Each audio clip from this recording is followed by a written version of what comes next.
Hello, everyone, and welcome to another Ask IoT video series episode presented by IoT for All, the number one publication and resource for the Internet of Things. I'm your host, Ryan Chacon. On today's episode, we have Kevin Robinson back. He is the CEO of the Wi-Fi Alliance. This is I believe, like the second or third episode that we have done together. For those of you who may be unfamiliar with the Wi-Fi Alliance, they are the worldwide network of companies that brings you Wi-Fi. Today's episode is focused around answering the question and talking about the key considerations for device makers and consumers when selecting IoT technology. So, what should device makers understand about Wi-Fi when building out an IoT technology or solution? What should consumers look for when selecting the right product or IoT technology that they're looking to incorporate into their home or their personal life?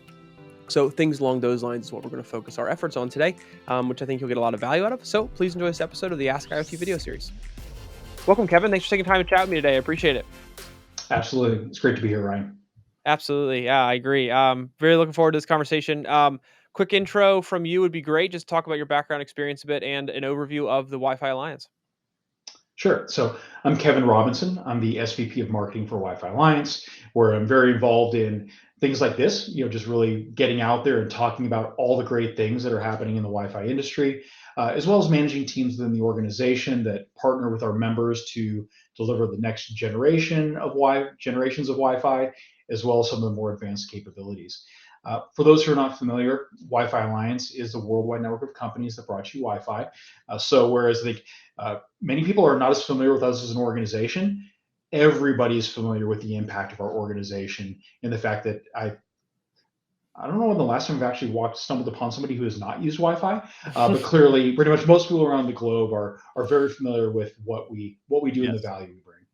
Absolutely. So today's conversation, I wanted to really focus it around key considerations for device makers and consumers alike when selecting IoT technology. So let's start off on the device maker side. What should device makers really understand about Wi-Fi when building an IoT solution or implementing the technology in general? Mhm. Well, I think I'll start off with it's not so much about what they need to understand about Wi-Fi. It's often what they need to understand about the challenges Mm, that they may be facing in getting a great product out to sure. their customer. Because at the end of the day, they're less concerned about the technology per se. They just want to make sure it's going to meet their needs. And I think some things that are really important for device manufacturers to consider is is the product you're making something that is going to be readily usable by the end customer. When they go buy it off the shelf, how simple is it going to be to get it integrated into what they have at home, getting it internet connectivity?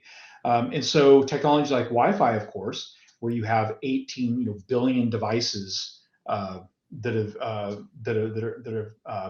that are in use, I should say, you can feel pretty confident as a device manufacturer that Wi-Fi client device is going to have an access point or a Wi-Fi network available in the home. So I think that's a key consideration. And Hmm. is that the case globally? Right. I think that's one of the great things and one of the success ingredients, if you will, around Wi-Fi, is that you have no matter where you go, if you're in Africa, North America, Asia, and China, Japan, really doesn't matter. If you take out that Wi-Fi device, it is going to work. You have spectrum all around the world available, so it really simplifies the design process and just kind of thinking through how you serve the broadest set of customers. I think that the last thing, and we can probably get into this a little bit more in detail, that is incredibly important is the technology that you're selecting, does it have a robust set of tools, if you will, that are going to allow you to address all sorts of different use cases, right? So Mm, you might be designing for one particular type of product today in one use case, right. but I'm sure you have aspirations to do more, right? And is the technology you're picking, can it address again those myriad use cases? Right. Is the roadmap of that technology healthy, and is it going to continue to innovate and grow, all while maintaining backwards compatibility? So again, Yeah.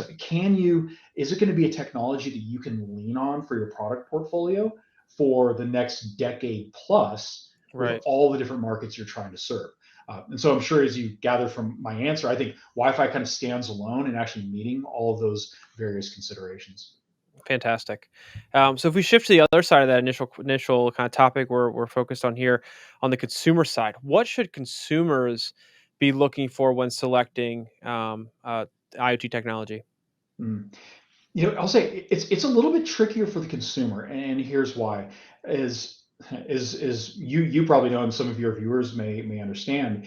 There's kind of two different aspects to a good experience with consumer IoT. One, of course, is the interoperability and the capabilities of the underlying connectivity technology, things like Wi-Fi. Sure. The other challenging aspect, of course, is are the applications and services interoperable? So that's that unique little piece that's a little bit trickier for the consumer because they don't necessarily understand, well, if I buy a light bulb from vendor A, will Right. I be able to control it with let's say a wireless or a battery switch that's sitting on my coffee table from a different vendor? Now, as you probably know, there are a number of initiatives around that. The Matter ecosystem is a great example by the Mm, Connectivity Standards Alliance, and they're looking to solve that application interoperability challenge. Um, Today we often make the joke: how many apps does it take to turn on a light bulb? And it's mm. probably however many light bulbs you have, right? And Sure. it's kind of one app per, right? Right.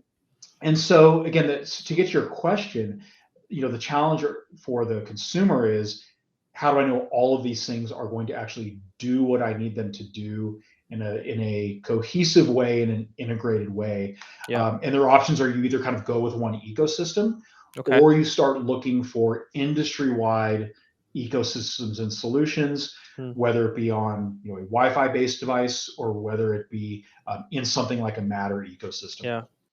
And let me ask you, because this ties into the next question I was going to ask you about. What does the future of IoT consumer technologies look like? Do you see it consolidating a bit more? Do you see it being something that is easier on consumers? So when they buy a device, like we talk about Matter side, if it's compatible, then you can kind of operate it through potentially the same application. Or where do you kind of see things going on the consumer side?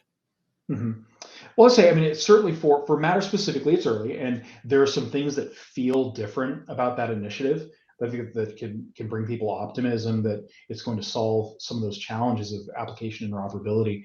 But I think the key piece, whether it's that approach or another approach, in order for particularly residential IoT, more of the consumer space, to really be successful, there needs to be a level of standardization and interoperability, right? Okay. It really is a key ingredient of the success story of Wi-Fi for wireless internet, right? Mm, Nobody would think that, okay, well, I have to buy a laptop from vendor X because it's the only one that works with the router I have at home, right. right? That's completely gone from people's minds today.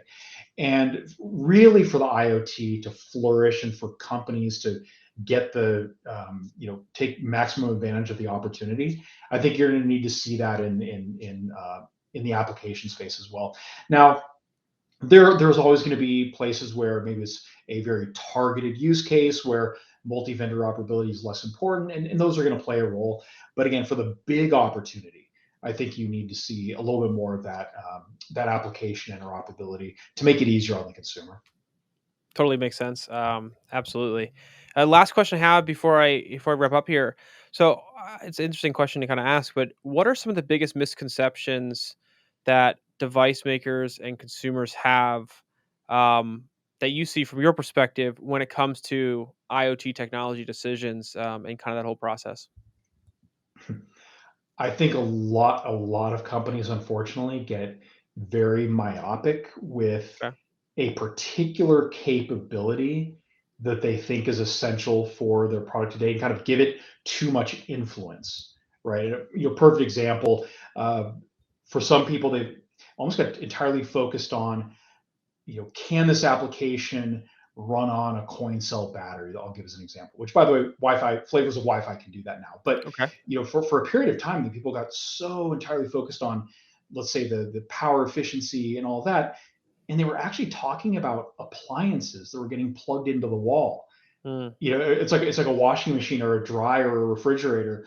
Well, okay, you kind of got a little bit too focused on one capability, and so the I think the challenge there, again, I'll go back to a point I made earlier, is looking at what are the broad set of capabilities that a technology can offer.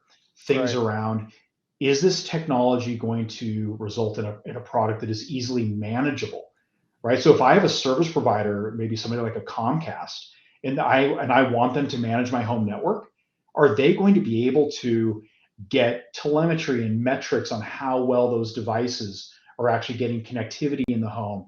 Are they able to move devices from one access point to another to make Mm, sure it's getting the best possible connection?